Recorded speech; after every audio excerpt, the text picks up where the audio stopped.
Hey everyone, it's time for Good Week Israel, where we'll bring you the most positive highlights from this week at ILTV. Get ready to smile because coming up, tree-hugging hippies take the lead in showing us how to regain some long overdue connections during this pandemic. An amazing new Apple award-winning app seeks to make creatives of us all, and we'll take you to an impressive palace dating back to the time of King Herod. Now this story may strike you as a bit different, maybe even strange, but don't knock it till you try it. Israel's Nature and Parks Authority has some advice for the nature lover in you. It's a tough world out there these days, and we all need a little peace and love. So maybe the tree huggers are onto something. The Israeli Nature and Parks Authority is now encouraging Israelis to get over their sense of detachment due to the coronavirus restrictions and get some lovin' in the woods. In this unpleasant corona period, we recommend to the people around the world to go out to the nature, take a deep breath, hug a tree, express your love, and get love.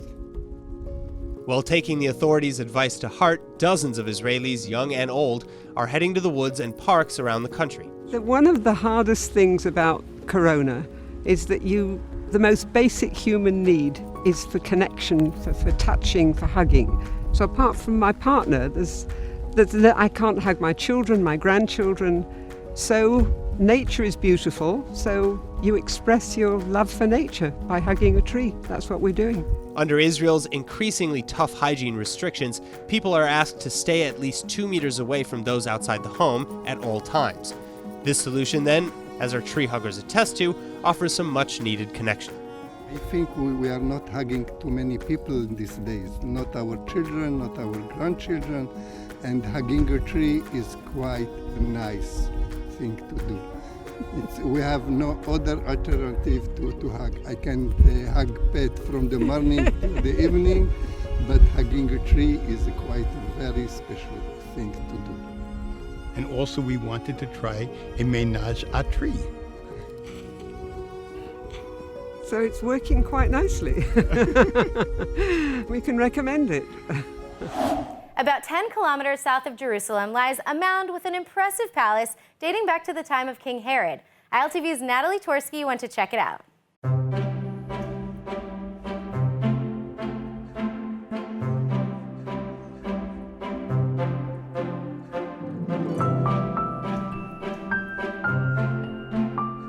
Throughout the ages, various kingdoms have come and gone, but one man left a legacy so big it still attracts visitors to this day. Known for his colossal building projects throughout Israel, King Herod was once one of the most powerful figures during the Roman Empire. His palace on the edge of the Judean desert served as his sanctuary close to the holy city, with beautiful courtyards and a luxurious bathhouse. Actually, all this place, this is his summer palace. It was built for his family and for him himself.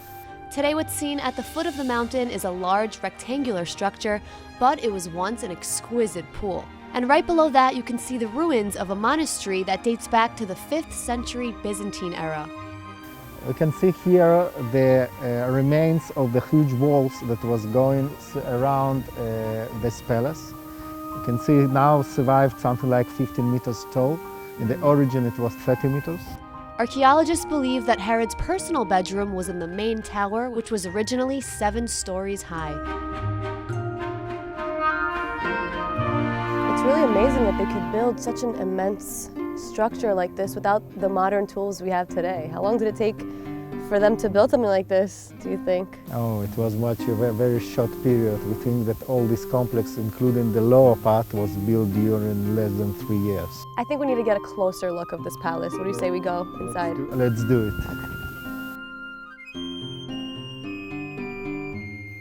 Since Herod's palace was on top of a hill, it could be seen from miles and miles away, right? Yes. Wow, this place is so much bigger once you're in the center of it. You can see this is one of the biggest buildings in Judea from this period. Wow, this is beautiful. You could still see the details from the carving of the stone. This is a very interesting place. This is a part of the bathroom complex here. We will visit now another room. You can see here the remains of the cannons from this period.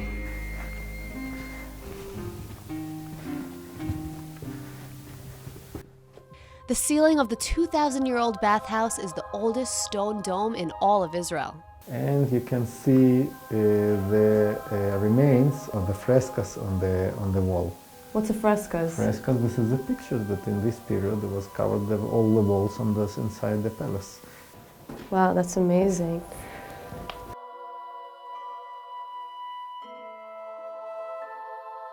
So what happened to this palace after King Herod died? The palace wasn't used by the Roman rulers, we think, until the first Jewish rebellion in the 66 AC.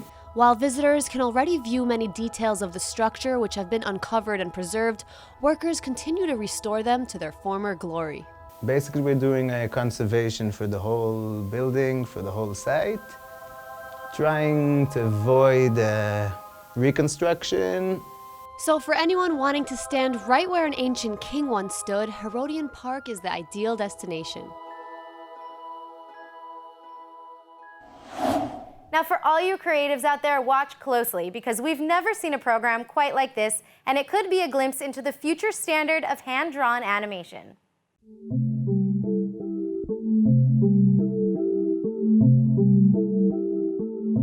Gorgeous colors, seamless design processes, and infinite possibilities. This is Loom, an Israeli-Swedish designed application revolutionizing hand-drawn animation. With beginners in mind, the deceptively advanced application works effortlessly and intuitively, helping animators of all skill levels create animated loops in minutes. And the results are out of this world, animators sharing their Loom works on Instagram under #MadeWithLoom. Created by Iorama Studios, the app stitches together loops, and it can export to other programs like Adobe Animate. It's also vector-based, meaning you can enlarge your images to whatever size you want on an infinite scale without ever losing quality.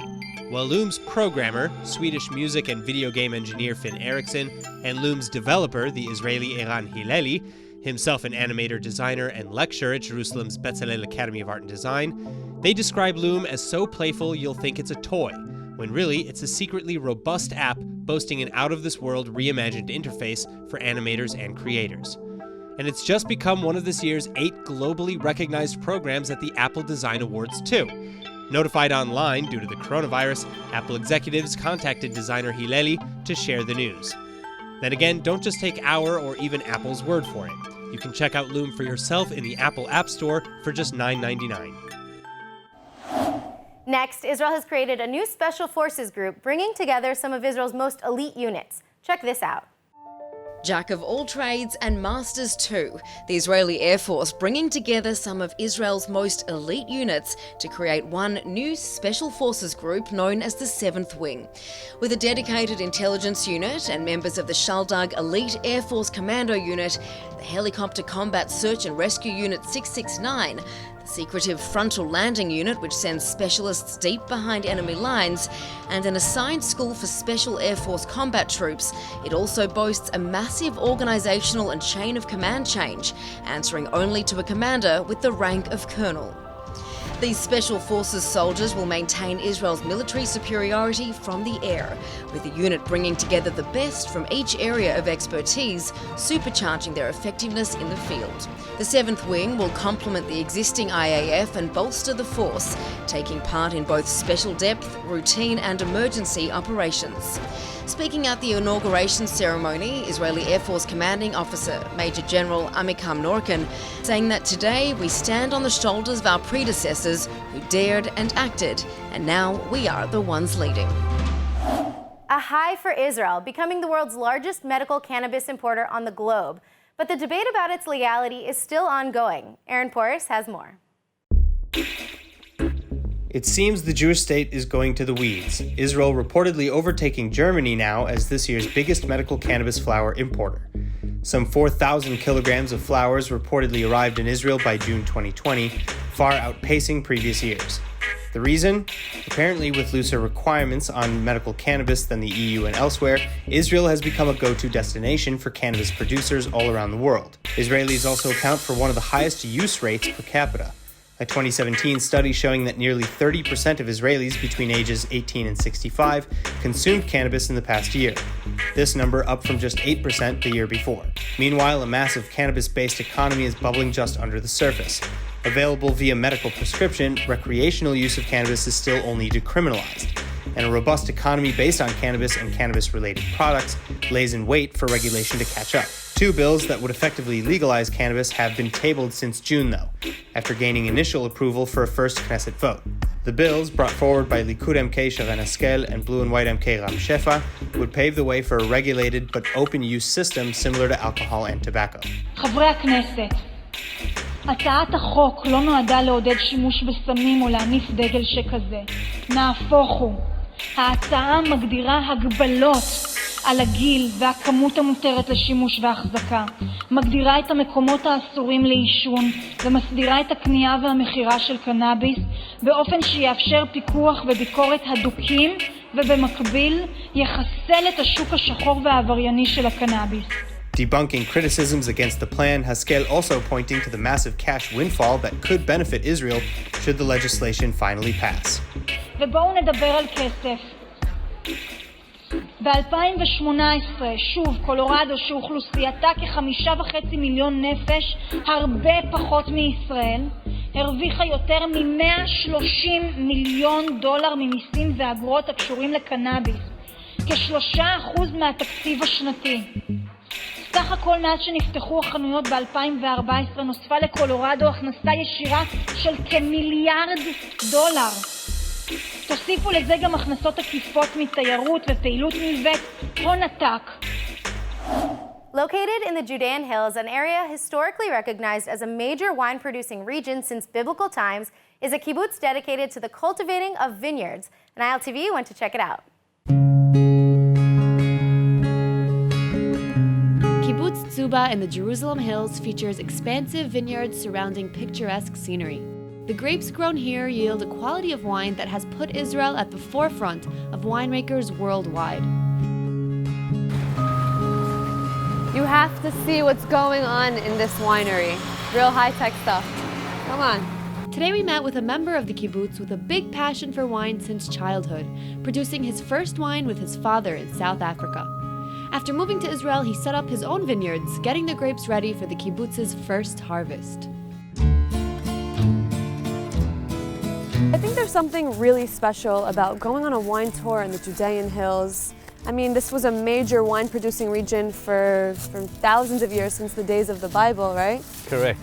It's picking up again. Today we noticed that just in the Judean Hills we've got 38 wineries, some of them small, some of them big, so the industry is coming back.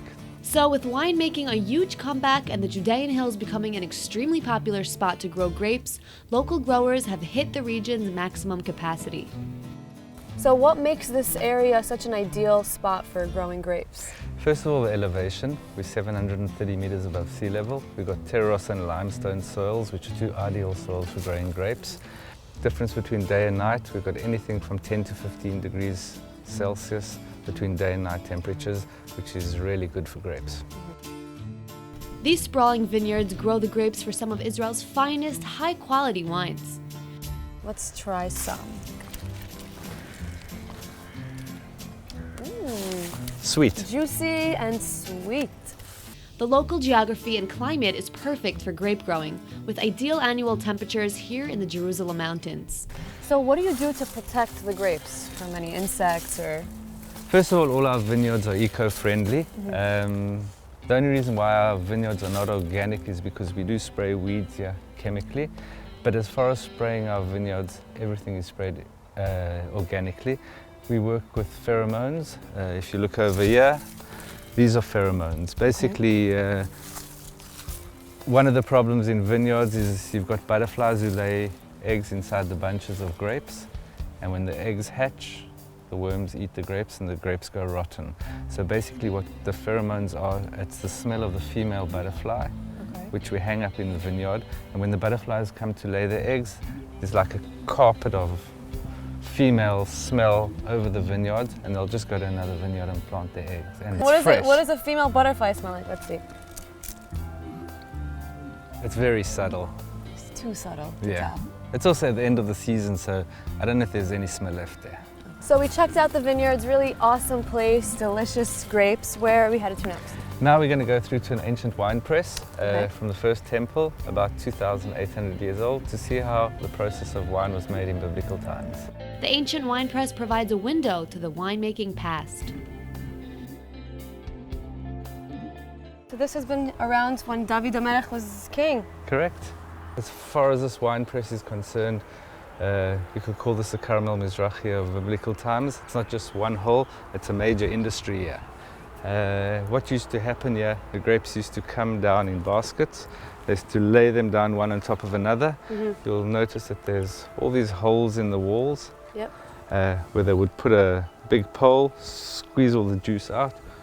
Okay, so they would stomp on the grapes in this section here. It would go through this Through this hole, yeah. It's crazy that this hole is still intact.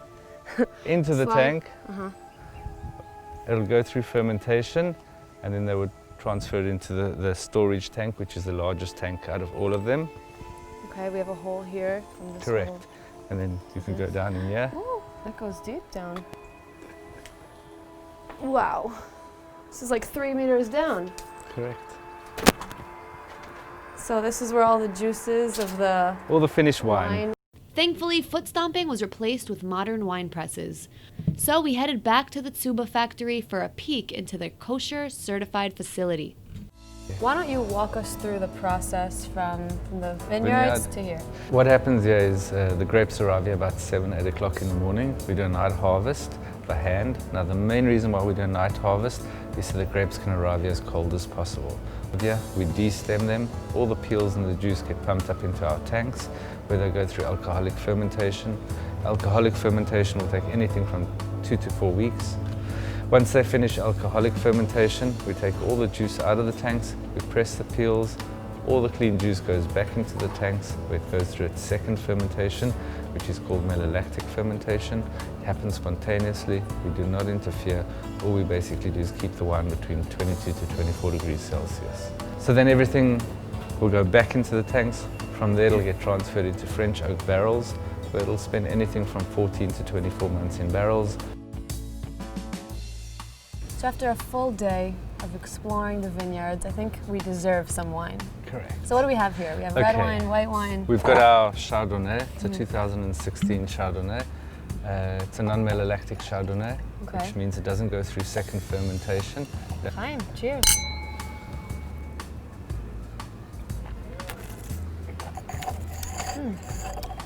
Tasty.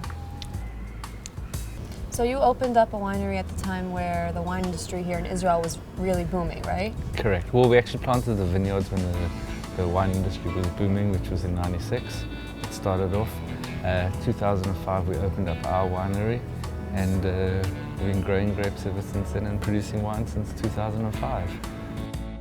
This is our 2015 Mitsuda. It's a Bordeaux blend, 75% Cabernet, 20% Merlot, and 5% Cabernet Franc, aged for 18 months in French oak, a young wine. Tasting wine like the pros is all about utilizing your 5 senses and always holding a wine glass by its stem. Basically what you're doing when you're looking at the wine, you're looking at the color of it.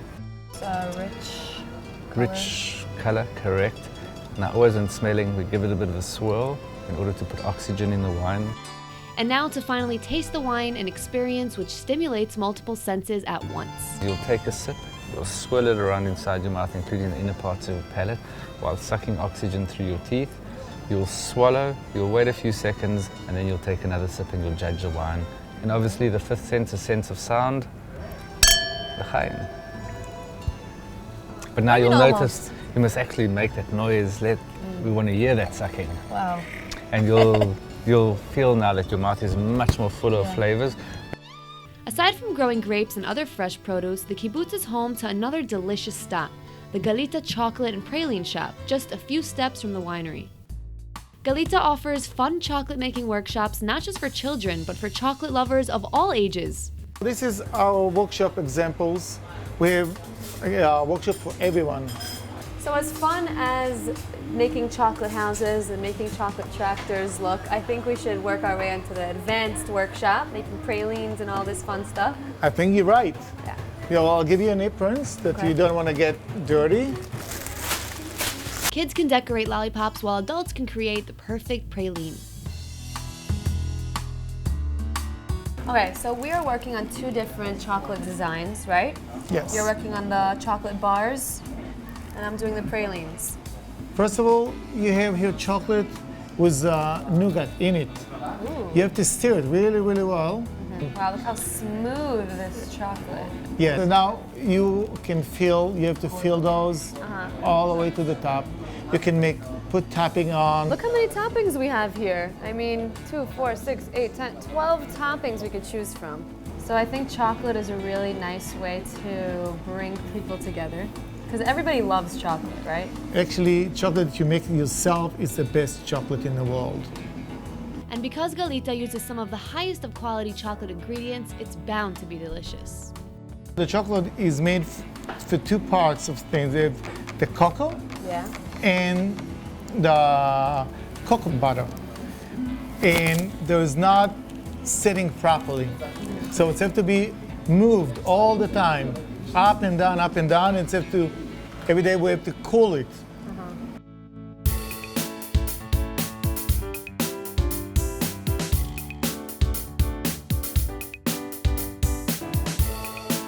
So I'm finished with this. Now this has to be refrigerated. Yeah, that's gonna go into the fridge, and then we'll do the second part of them. How do you like it? Wow. Nice, huh? Galita Workshop offers a fun experience and even sweet souvenirs to take home. It's your work.